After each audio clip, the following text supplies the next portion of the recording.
Parmi les nombreux politiciens et réformateurs qui influencèrent l'histoire de Rome, peu d'entre eux eurent l'impact des frères grecs dans les mémoires.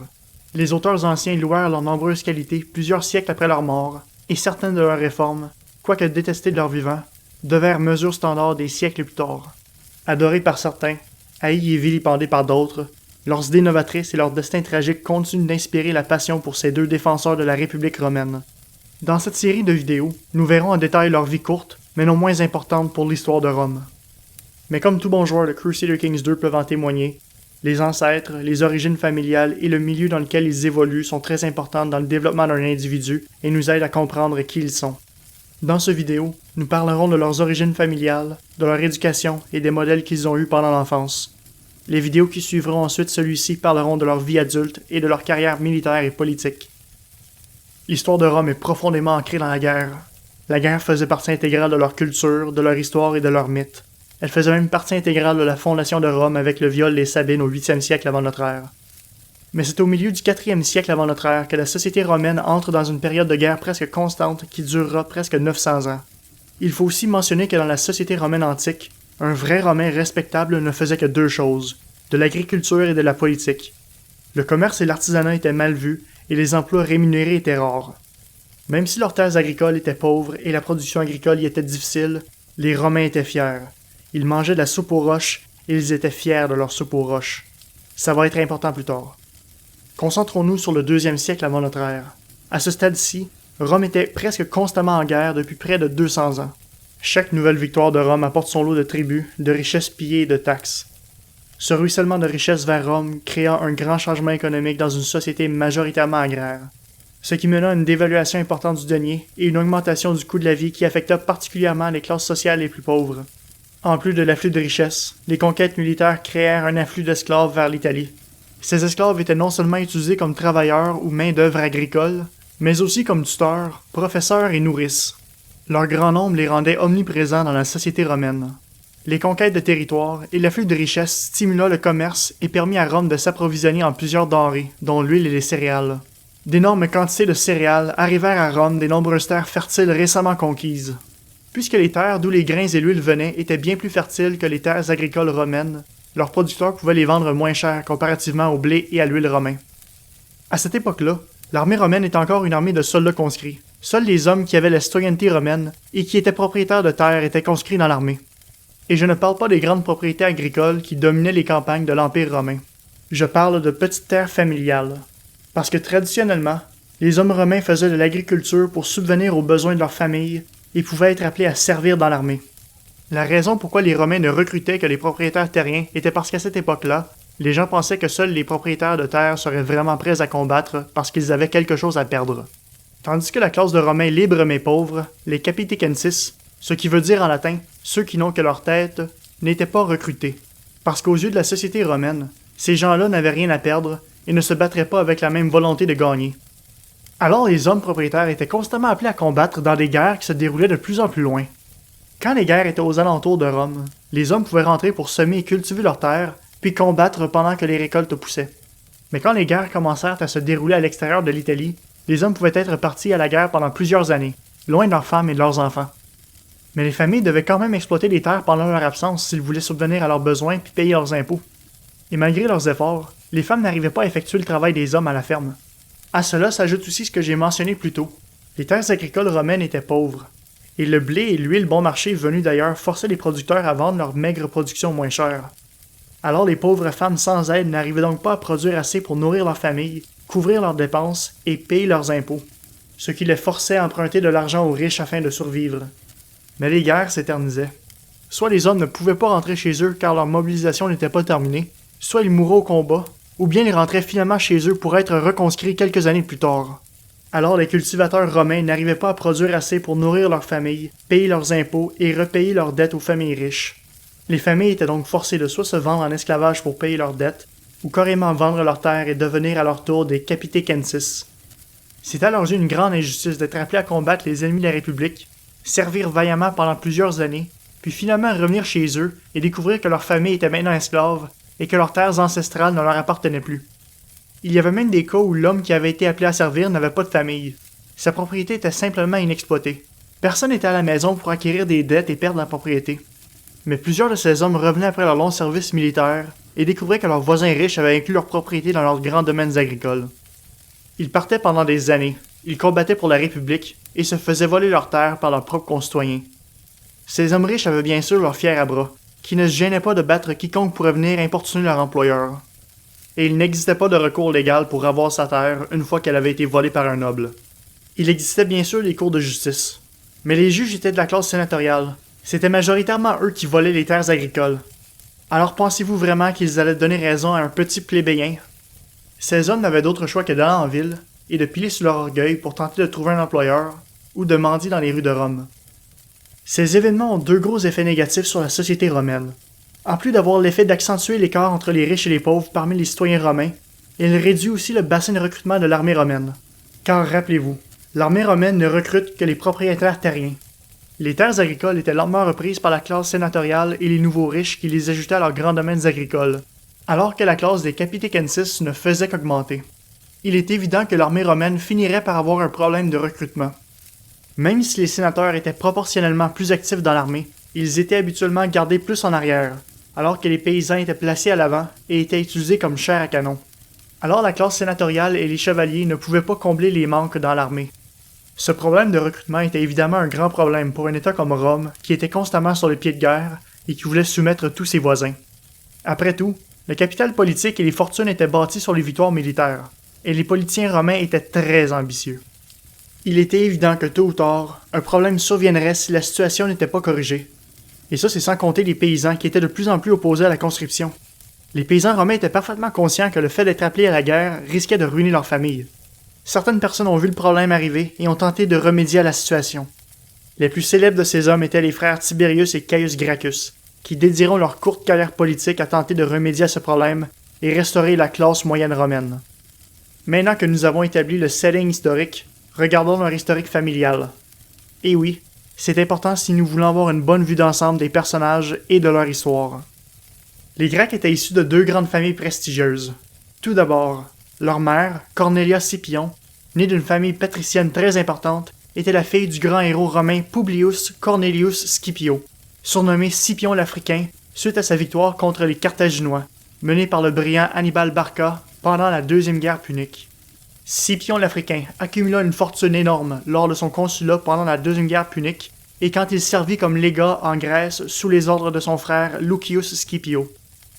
À l'époque de Scipion l'Africain, il y avait deux factions culturelles à Rome. Il y avait le mouvement philhellène, qui aimait et appréciait la culture grecque, et il y avait les conservateurs romains, qui eux voyaient les Grecs comme des adversaires et pour qui la culture grecque n'avait pas sa place en Italie, parce qu'ils les voyaient comme des envahisseurs. Scipion l'Africain, lui, était un grand philhelléniste. Il avait pris plusieurs intellectuels grecs sous sa protection et parrainait leurs œuvres artistiques et littéraires. La petite Cornelia aurait été éduquée à la villa de son père à Liternum. Elle aurait elle-même été éduquée à la façon grecque et aurait été exposée à la littérature, l'histoire, la poésie, la philosophie stoïque et la rhétorique. Elle devint un personnage presque aussi iconique que son père et ses fils grâce à son excellente éducation. Plusieurs histoires circulent à son sujet. Il est parfois difficile de différencier le vrai du faux. Mais elles sont très bonnes à mon avis, alors je les inclus et vous direz lesquelles sont moins crédibles. Comme plusieurs femmes de son époque, Cornelia a, selon moi, été mariée pour assurer une alliance avec une autre famille. Son père était un homme politique important de son époque.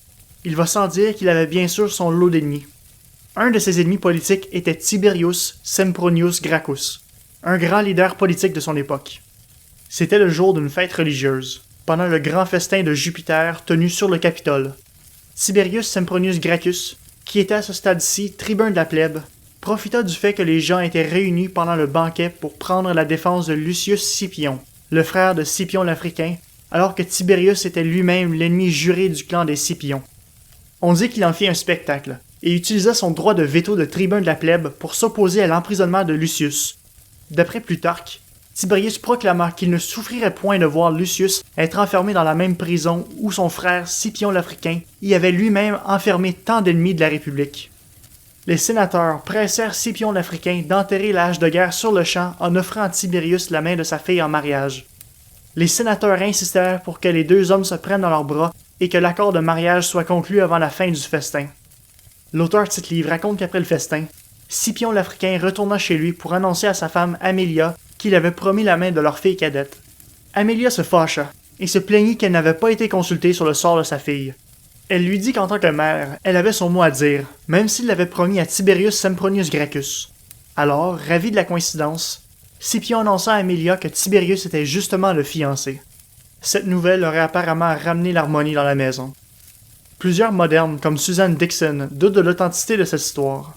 Ils la trouvent un peu trop théâtrale et croient que l'histoire a été embellie. Même si personnellement, je doute un peu de la partie de la chicane de couple qui se règle instantanément, je pense que l'histoire du festin est probablement vraie. Les Italiens sont connus pour être assez théâtrales quand vient le temps d'exprimer leurs émotions en public. Et y a-t-il un meilleur moment pour faire la paix et se faire un nouvel allié politique qu'un festin public organisé pour une fête religieuse importante où l'élite politique s'est rassemblée?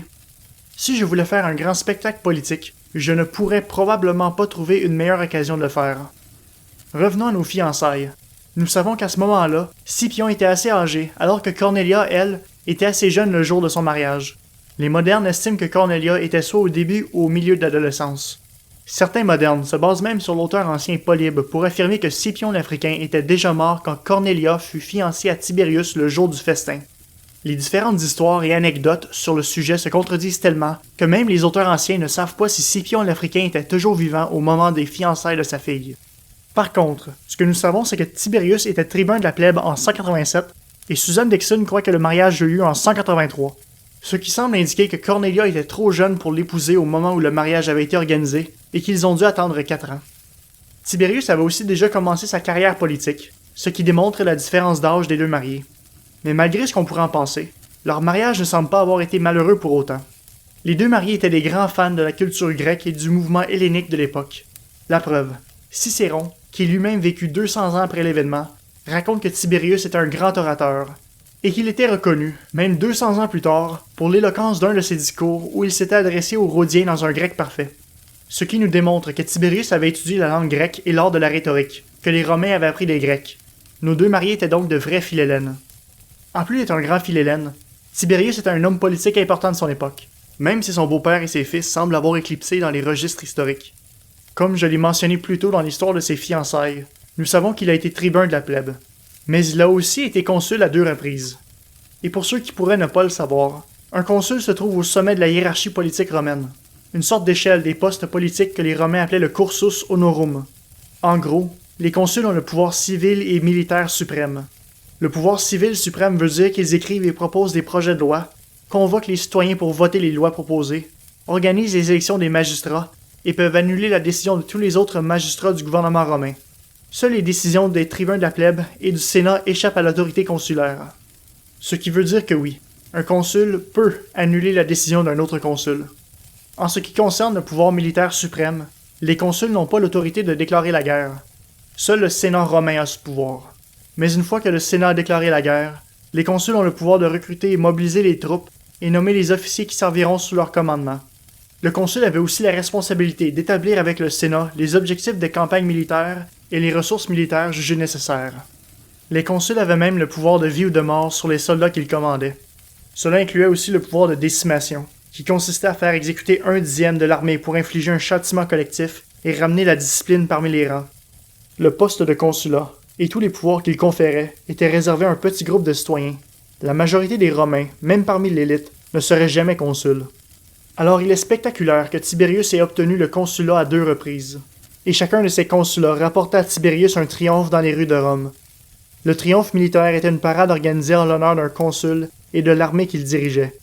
Pour qu'un consul se voie attribuer un triomphe par le Sénat après sa campagne militaire, il devait avoir accompli certains actes héroïques, comme vaincre un ennemi terrible, remporter une grande victoire, ou rapporter un énorme butin de guerre. Le triomphe était accordé à un petit nombre de consuls, et Tiberius en était fait octroyer 2. Il est donc évident que Cornelia n'était pas mariée à un 2 de pique. J'ajouterai aussi que Tiberius a sans doute pu compter sur l'appui des Scipions. C'est une autre raison pourquoi je crois l'histoire de Plutarque, où Tiberius aurait fait un grand spectacle politique pour défendre Lucius. Il est allé si loin dans sa carrière que je ne peux pas concevoir qu'il n'ait pas profité de l'appui des Scipions, qui était à cette époque-là une des familles politiques les plus importantes, si ce n'est la famille la plus importante de l'époque. C'est pour cette raison que je crois que la défense qu'il apportait à Lucius le jour du festin aurait été à mon avis un geste politique conscient et planifié pour s'assurer l'appui des Scipions.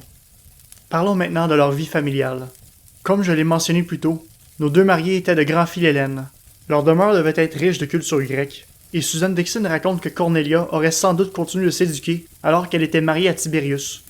Elle eut 12 enfants en environ 13 ans, dont seulement 3 atteignirent l'âge adulte. Les modernes ne sont pas sûrs si cela veut dire que certains de ces enfants sont morts de maladies quelconques pendant l'enfance, ou si les auteurs anciens comptaient aussi les fausses couches. Parmi les 3 enfants que nous connaissons, il y a sa fille Sempronia, l'aînée de la fratrie, suivie du cadet nommé Tibérius en l'honneur de son père, et finalement le benjamin Caius, né 9 ans après son frère Tibérius. Et même si l'on ne connaît pas le nom des autres enfants, les historiens ont pris la peine de souligner à quel point Cornelia était une mère dévouée qui faisait toujours passer ses enfants en premier. Le couple vécut dans la villa de Tibérius à Mycène, près du port qui recevait des bateaux venus d'Espagne, de Sicile, de la Sardaigne et d'Afrique du Nord. Des endroits où le père de Cornelia, Scipion l'Africain, et son mari Tiberius Gracchus avaient établi de bonnes connexions. Cicéron nous raconte que Cornelia était très impliquée dans l'éducation de ses enfants, et qu'elle s'assurait que ses enfants reçoivent la meilleure éducation possible. Son fils aîné Tiberius aurait compté parmi ses professeurs le philosophe stoïcien Blosius de Coumès, et Diophane de Mytilène, qui d'après Cicéron était le rhéteur le plus éloquent de toute la Grèce, aurait enseigné la rhétorique à ses 2 fils. On rapporte que Cornelia limitait le temps passé par ses enfants à étudier la philosophie et s'assurait qu'ils concentrent le plus clair de leur temps à étudier la rhétorique. Suzanne Dixon raconte que Cornelia aurait choisi Blosius et Diophane elle-même pour qu'elle transmette à ses enfants la même éducation qu'elle avait reçue. Il est évident pour nous que les professeurs et les modèles qui entourent nos enfants auront un grand impact sur leur développement et sur qui ils deviendront. Mais à cette époque-là, les Romains ne le savaient pas. Ils confiaient leurs enfants à des esclaves, sans jamais se demander si ceux-ci avaient les qualifications requises pour bien élever un enfant. Cornelia était donc une grande innovatrice dans ce domaine, et s'assurait que ses enfants auraient toutes les qualités, les attitudes et les connaissances nécessaires pour devenir de grands hommes. Cornelia était tellement dévouée dans son rôle de mère et d'épouse qu'elle passa à l'histoire comme une femme modèle. Le monde romain l'avait tellement en haute estime qu'ils avaient un tas d'histoires à son sujet. Une d'entre elles, qui nous est parvenue grâce à Valère Maxime, raconte qu'une certaine femme de Campanie aimait se vanter de ses magnifiques bijoux à quiconque la rencontrait. Un jour, cette femme visita Cornelia, pendant que les enfants étaient à l'école, et ne put s'empêcher de lui montrer ses parures. C'étaient apparemment les plus beaux bijoux de son époque, et la campanienne en était très fière. Cornelia traîna la conversation, jusqu'à ce que ses enfants reviennent à la maison, puis les présentèrent à son invité en lui disant « Voici mes bijoux ». Bon, certains modernes doutent de l'authenticité de cette histoire, parce que Plutarque raconte une histoire similaire à propos d'une femme Sparte. Mais je ne suis pas d'accord avec eux. La femme Sparte en question parlait de devoir et de travail, pas de richesse. Il faut aussi se rappeler que Cornelia a sans doute appris plusieurs histoires grecques dans sa jeunesse, y compris l'histoire de la femme Sparte. Et dans l'histoire de Valère, Cornelia fait l'effort de maintenir le sujet de conversation jusqu'à ce que ses enfants reviennent. Alors il se peut très bien qu'elle connaissait l'histoire et qu'elle attendait depuis un bon moment l'opportunité idéale pour se vanter de ses enfants et être fière sans que ça paraisse trop. Après tout, nous avons tous eu au moins une phrase qu'on a gardée en tête en cherchant le moment parfait pour la sortir. Mais pour en revenir à Cornelia, les nombreuses qualités de Cornelia, et tout particulièrement l'attention qu'elle portait à leurs enfants, devaient enchanter son mari Tibérius. Et même s'ils avaient leurs petits problèmes comme tous les couples, comme par exemple quand Tibérius avait pris une esclave comme maîtresse, les sources anciennes racontent que Tibérius adorait sa femme. Plutarque raconte une anecdote qu'il aurait appris de Caius Gracchus, le plus jeune des enfants, et qui lui-même l'aurait appris de Cornelia. Plutarque raconte qu'un jour, Tibérius trouva 2 serpents dans leurs lits conjugaux, un mâle et une femelle. Il les apporta donc à un Aruspex et lui demanda ce que ça signifiait. L'Aruspex lui expliqua qu'il ne devait pas relâcher les 2 serpents ou les tuer. Il expliqua que les serpents représentaient son couple. Le serpent mâle renfermait l'essence de Tibérius, et le serpent femelle renfermait l'essence de sa femme Cornelia, et que le premier des 2 serpents qui mourrait indiquerait lequel entre lui et Cornelia mourrait d'abord. Alors Tibérius, qui aimait tendrement sa femme, pensant à son âge avancé et à la jeunesse de sa femme, tua le serpent mâle et relâcha la femelle. Plutarque raconte qu'il mourut peu de temps après, laissant derrière lui sa femme et leurs 12 enfants. Prenez un moment pour contempler son geste. D'après vous, combien d'hommes, avec une maîtresse en plus, auraient pris la même décision? Il y a certainement plusieurs hommes qui auraient tué la femelle sans hésiter, mais Tibérius accepta de mettre un terme à sa propre vie afin de prolonger celle de sa femme. Elle devait vraiment être spéciale pour qu'il en vienne à prendre cette décision-là. Et vous savez ce qui est arrivé à la maîtresse de Tibérius après sa mort? À cette époque-là, les esclaves n'avaient pas beaucoup de droits. Cornelia aurait sans doute pu faire ce qu'elle voulait de la maîtresse. J'ai entendu plusieurs histoires d'horreur d'esclaves qui avaient été forcés de cuisiner et manger leurs propres jambes, et d'esclaves poussés dans des piscines remplies de lamproies. Mais vous savez ce que Cornelia a fait? Elle l'a libéré et l'a marié à un autre ancien esclave. Et ce ne fut pas la seule occasion où Cornelia se montra magnanime. Elle présentait tant de qualités que les auteurs anciens écrirent que Tibérius avait pris la bonne décision. Après la mort de son mari, Cornelia devenait la seule responsable de l'éducation de ses enfants. Pour vous donner une idée de l'âge des enfants, Caius, le plus jeune de ses enfants à atteindre l'âge adulte, est encore un tout petit bébé, s'il était même déjà né. Et comme je l'ai mentionné plus tôt, au lieu de confier ses enfants à des esclaves qui parlaient à peine latin, elle trouva les meilleurs professeurs possibles pour éduquer ses enfants et elle s'assurait que ceux-ci se concentrent sur la rhétorique. Elle ne se remaria jamais et se concentra sur l'éducation de ses enfants.